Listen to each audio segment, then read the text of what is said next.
our first clog of the day. It's been doing good.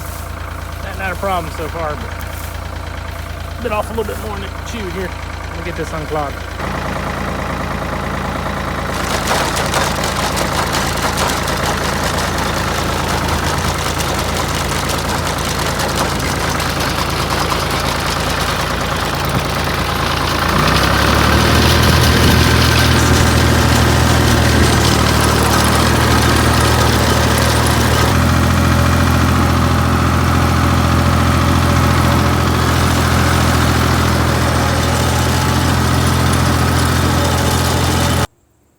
All right, we took a break, ate some lunch.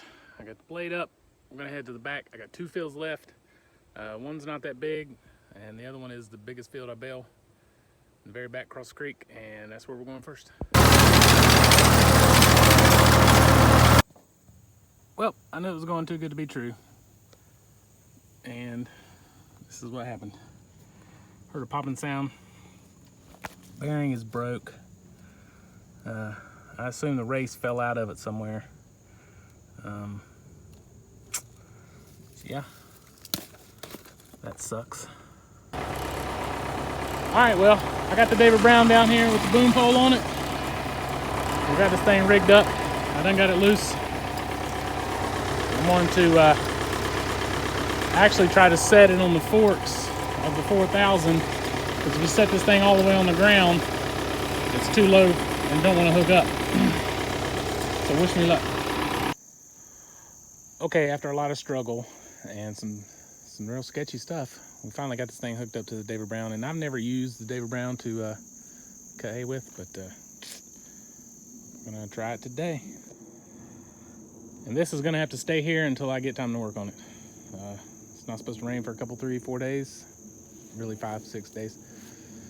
It's just gonna have to stay here. I have to use the David Brown to bale, which is fine. I used to bale with it. It works fine until I can figure out. I think the end of the spindle broke off because the wheels slid out. That's why the bearing is, you can see the hub is shifted to the left. So I hadn't opened it up, but I think the threads on the end of the spindle broke off and caused it to shift out. But anyway, it's almost 7 o'clock and I've only got about an hour of daylight left, and I've got this whole field to mow.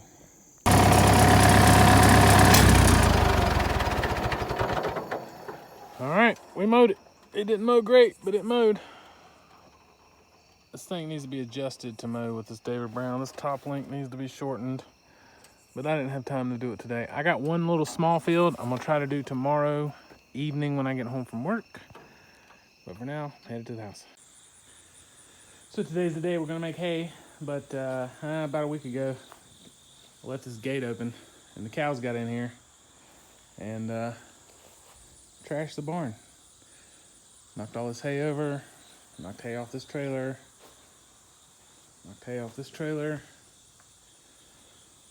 So I gotta pull this trailer out so I can back the hay trailer in here when I get it loaded. And so now I gotta clean up this big fat mess. I loaded up all the loose hay from the barn, put it on this trailer. Now I'm taking it down to the cows.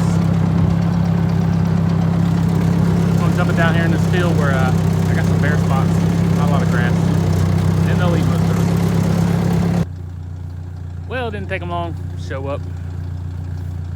I have to get some more fly spray.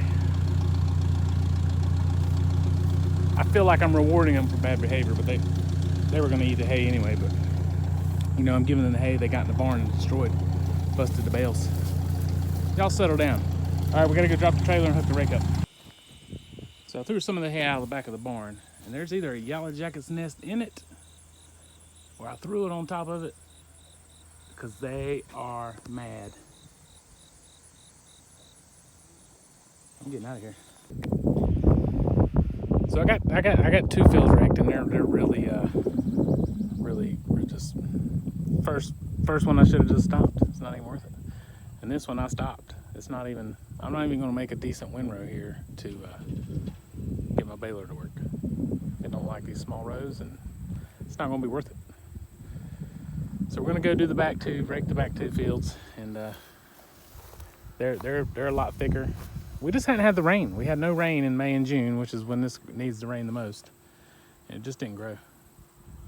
Just didn't grow at all. This is the worst worst fall cutting I've had in like 10 years of cutting hay out here. Just me. We've been making hay out here for like 60 years, but my personal experience, this is the worst hay we've had. So, but we got to make it. So.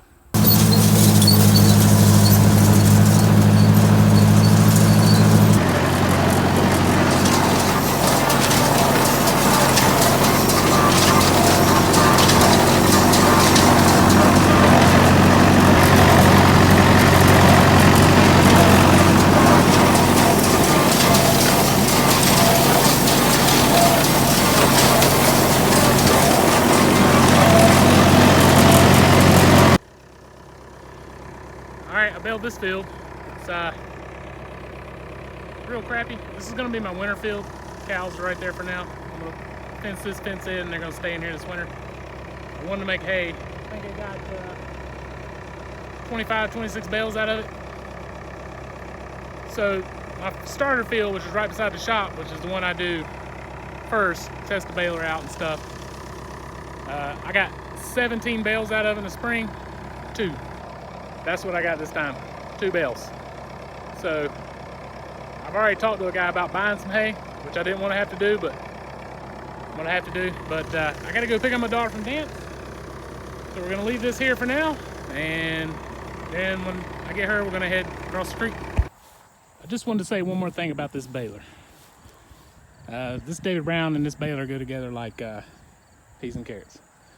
I like the 4000, it's a little bit easier to operate, but this thing loves this baler. I baled 26 bales, 27, counting the bale in there, in 10 minutes. That's dropping a bale about every 20 to 25 seconds. Eating it up. And it took me a while to realize that that's what that baler likes. That baler loves to eat. When I first got it, I didn't have a lot of experience baling. I'd hauled a lot of hay when I was a kid, but I didn't have a lot of experience operating the baler. So at first I didn't want to overload it. But later I come to find out that it makes much better bales, much faster if you make bigger windrows. Now, some of those windrows were a little bit thicker than what I liked, but I didn't have enough hay in that field to make the right size. If I'd have made them smaller, they'd have been too small. I'd have had like 2 that were not, anyway, you know what I'm trying to say.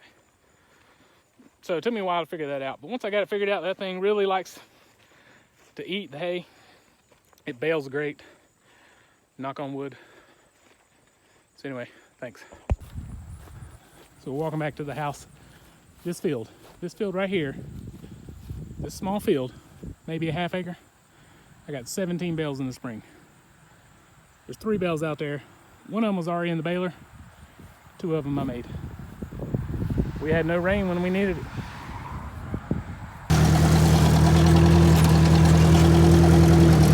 All right. Take that handle, push it all the way up. Up. Like yep. this? I'm gonna slow it down. All right. Now push the clutch in. Let it roll till it stops. Leave the clutch in. We'll pop it out of gear. It's in neutral. Now you can lift your clutch back up.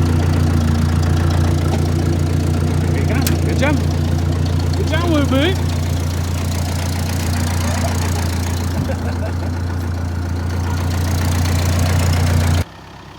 All right, I baled the back field. I had a few issues where it didn't want to knot good. I made about 20 bales, but I baled like 30. If that makes any sense. I baled like 10 of them twice because the knotters wasn't tying good. I got this last field. I doubt there's gonna be 10 bales. This is it, and I'll be done. All right, guys. We're done with hay season. The sun is in my eye, and I'm gonna redo that. All right, guys. We're done with hay season for this year. It's not great. It's not great. It's a lot of work for not much hay. But what are you gonna do? I enjoy making hay. I like being on the tractor. It can be extremely aggravating at times, especially when you break your main tractor and it's still sitting in the field, which we got to go work on maybe today. And you don't get a lot of hay and you put in a lot of effort, but I hope somebody enjoys it. Hopefully them cows will eat it. They better. One guy told me it's better than dirt and snowballs. Even if it's bad hay, it's better than dirt and snowballs. But if you guys enjoyed this video, hit that like button, subscribe to the channel, and I appreciate it. Now we just got to put all this stuff up. Still got the baler out. Anyway, never ends.